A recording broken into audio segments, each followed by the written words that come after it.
Before The Simpsons, before King of the Hill, even before Family Guy, there was this. First ever, I'd say, supposed adult themed animated series in a way. From the studio that gave us the Flintstones and the Jetsons, let's talk about Wait Till Your Father Gets Home in this TV log right now. This is a Big D's Entertainment Rankings and Reviews TV log. So, greetings, my fellow YouTubers, and happy Father's Day. Welcome to Big D's Entertainment Rankings and Reviews. My name is Noel, better known to as the Big D. Back again with another TV log. Today, I'm going to be talking about another fun-filled show from long ago. This time around, it's going to be an animated series that was considered to be the first adult animated series. Yes, now, even though we did have some primetime shows long ago, which were from Hanna-Barbera, like the Flintstones, the Jetsons, and even the original Johnny Quest, which probably a lot of people still talk about.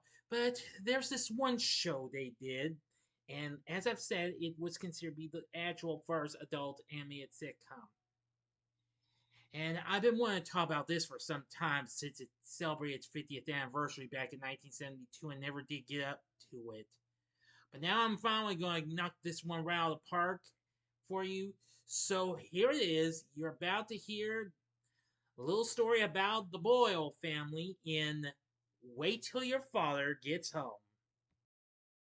Wait Till Your Father Gets Home was a fun-filled animated sitcom originally produced by Hanna-Barbera. It premiered in syndication in September of 1972, where it originally started out as a pilot for ABC's hit series Love American Style. Now then, the series was created by R.S. Allen and Harvey Bullock. Now, as I mentioned just a moment ago, it originated as a one-time segment on the hit sitcom Love American Style in the episode called Love and the Old-Fashioned Father, which you can find the full episode on YouTube, as a matter of fact. Now, the same pilot was later produced with a live cast that starred Van Johnson, but with no success. So, the show was the first primetime animated sitcom to run for more than a single season since the Flintstones, more than 10 years earlier, and would be the only one until The Simpsons 17 years later. The show was inspired by CBS's big hit sitcom at the time, All in the Family.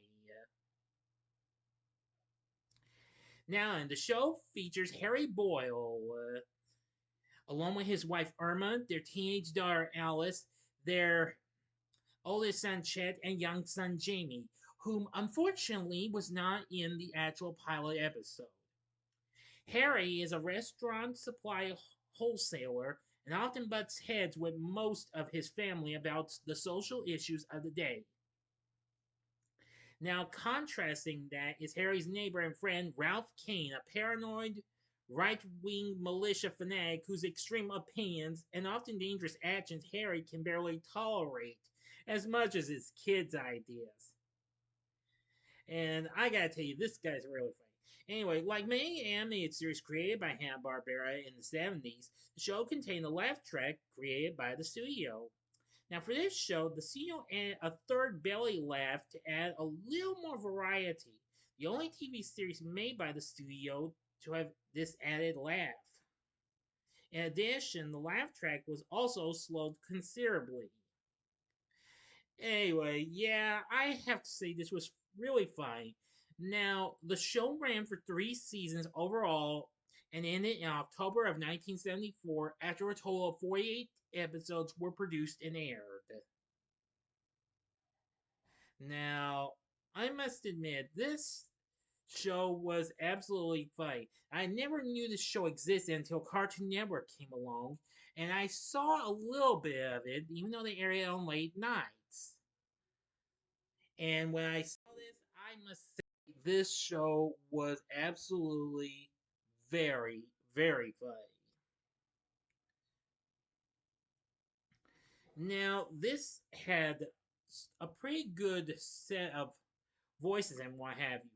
Now, voicing Harry Boyle is Tom Bosley, who, of course, this was still before he voiced old Mr. C, Mr. Cunningham on TV's Happy Days. Voice actress Joan Gerber, who recently lent her voice to several tunes such as Roger Ramjet and the Super Six, as well as the as well as providing the voice for Freddie the Flute on H.R. Stuff and Ma Harry in Lancelot Link's Secret Chimp, voice Irma Boyle. Yes, I will say she does an exceptionally good job. And you know what? I say that's an affirmative.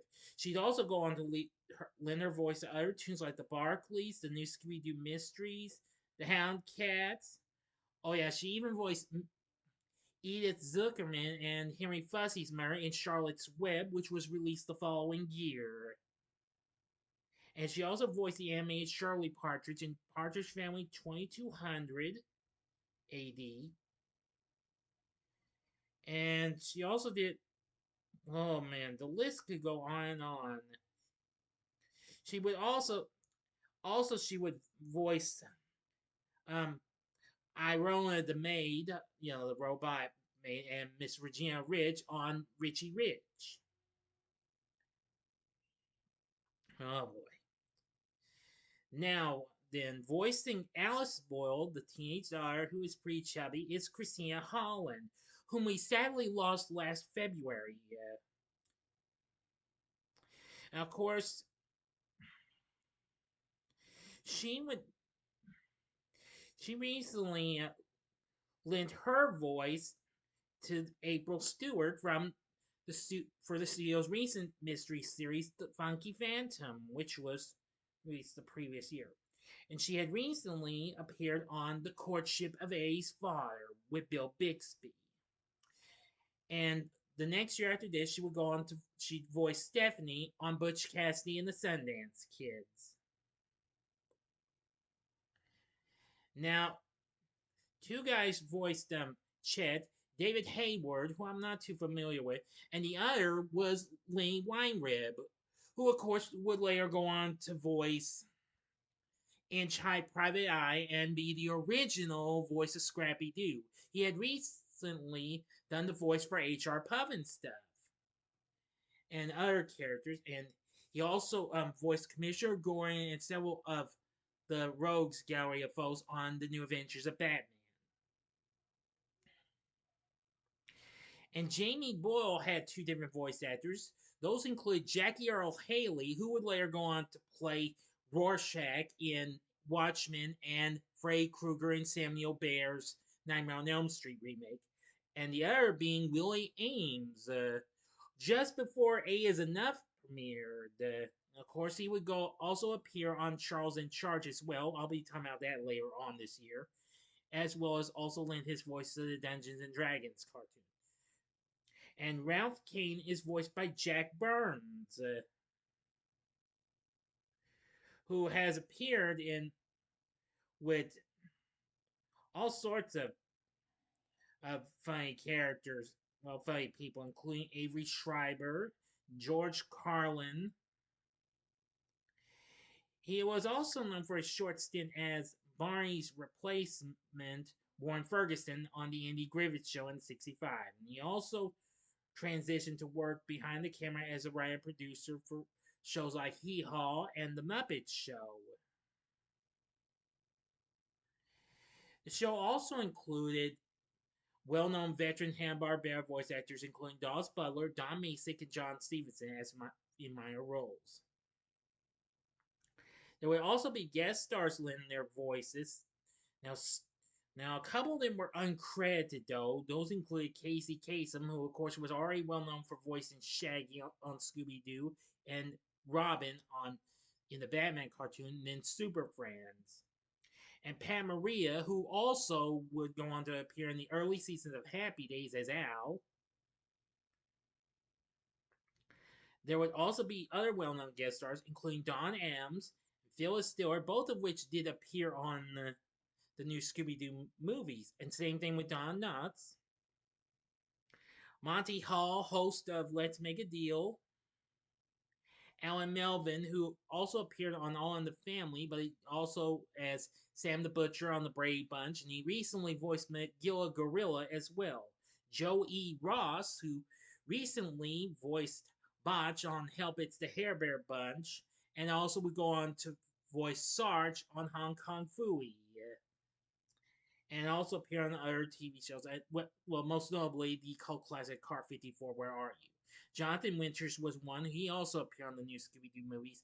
And also, she did appear on All in the Family, but you'd know her from another sitcom. It's Isabel Sanford, who would later go on to be part of the Jeffersons. So anyway, Wait Till Your Father Gets Home has a pretty fun cast and what have you. It's got a great theme song. You can look that up. You can actually hear that. Now, after this, it probably got shown a little more, but it was Cartoon Network that got me introduced to the show. The show later did get rerun on Boomerang as well, but unfortunately, I had left my old home in satellite behind, so thus I never got to see it because we canceled it. But very soon, the show will actually get shown on TV again on the new Me TV Tunes channel. You can check your local listings if you got that, or well, check out their website if it's coming to your area. But if not, I've just read it'll be coming to both the Friendly TV app and the Philo TV app. So anyway, now I think it was really good. Now, unfortunately, the first season was only released on DVD from Warner Home Video. Now, the Warner Archive's been more recently doing Hanna-Barbera stuff, but they haven't done it for some time. They have yet to release the second and third seasons. Well, we'll hope for the best. They'll try and make up for that, but we'll see what happens. You can also buy episodes on Apple TV, Google Play, and Amazon. But if you're wanting to find full episodes, I wish you the best of luck in finding that.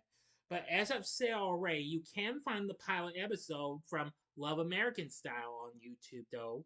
So look it up. Anyway, let me give you a good look at the family, the group, just in case you didn't get a good look. Here's a whole look at the group. You see Irma right behind the chair. The patriarch, Harrison, holding that poster is Alice. The redhead guy is Chet, and then the little guy is Jamie. They do have a pet dog too, but I forgot his name though, unfortunately. Here's a shot of their neighbor Ralph, plus some of his colleagues that form a troop and what have you. I gotta say, he does one heck of a job. He's really a funny guy. So now you know about Wait Till Your Father Gets Home. I'd say if you really want to see something that happened before The Simpsons or Family Guy, then I think you should check this show out. Also, I would recommend this if you, what can I say? If you like, good Hanna-Barbera shows, and you'll feel right at home with Wait Till Your Father Gets Home. I think you'll really like it. So anyway, what did you think of Wait Till Your Father Gets Home? Have you ever seen this show before? Let me know in the comment section below. If you like this video, click the like button, subscribe, and be a part of the Big D Nation. And we'll have another TV log coming up for you later this week with the Police Academy animated series. And next time, I'll be bringing to you I'll have another video coming up for you real soon. So, if you like this, check out some of these other vids I've done. You can check out the TV log I did on the Flintstones in the upper left-hand corner, or you can check out my previous TV log on Hee Haw in the upper right-hand corner, or just for fun, you can check out another family show from Hanna-Barbera, which actually premiered the same year this did in 1972, and that's The Roman Holidays. which air on Saturday mornings. In the bottom right hand corner is the button you can click to subscribe. If you like rankings and reviews on movies, TV, music, video games, etc., as well as the TV log, then I'm your guy. Thanks for watching. Oh, now I know what it is. The next time it's Do You Remember on James Bond Jr. There, I got it. Okay. So until next time, I'm the Big D saying, see ya.